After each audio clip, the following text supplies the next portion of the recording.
Today's Sunshine Note is titled, 6 Weddings and a Sabbath School. Now faith is being sure of what we hope for, and certain of what we do not see. This is what the ancients were commended for.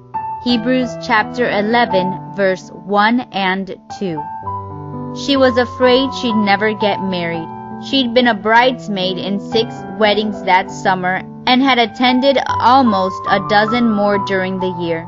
Just out of college and fresh into the working world, she knew her chances of meeting a Christian man were likely past.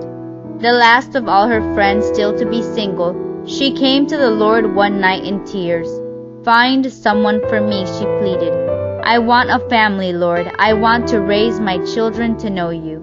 As she was praying, she had a strong impression that the Lord would answer her prayer.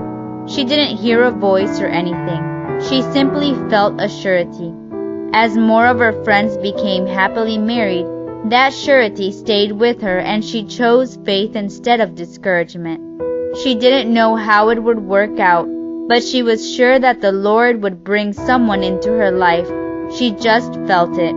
She hadn't attended church for a while, but one day she decided to go back.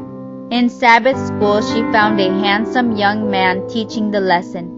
He noticed her as well and took her out on a date that week. They dated for 2 years, then married, and I'm one of the 4 kids she raised to know the Lord. Is this faith? This being sure God will work out a problem for you because He fills you with hope? Hebrews 11, the Bible's faith chapter, gives a long list of what faith actually looks like. Here are some examples. Faith is believing in creation though we can't prove it. It's believing that God exists and earnestly seeking Him as Enoch did. Faith is Noah building an ark though he had never seen rain before. Faith is Abraham following God's call to a strange new land. Faith is Abraham offering his son on the altar. Faith is Moses' parents hiding him unafraid of Pharaoh's punishment. Faith is the Israelites marching around Jericho like fools with no weapons. Faith is Rahab's cord in the window knowing God would save her and her family.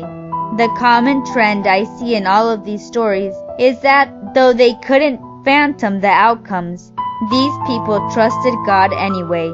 Today we act as if we need to understand the end before we put our faith in God, but that's not faith.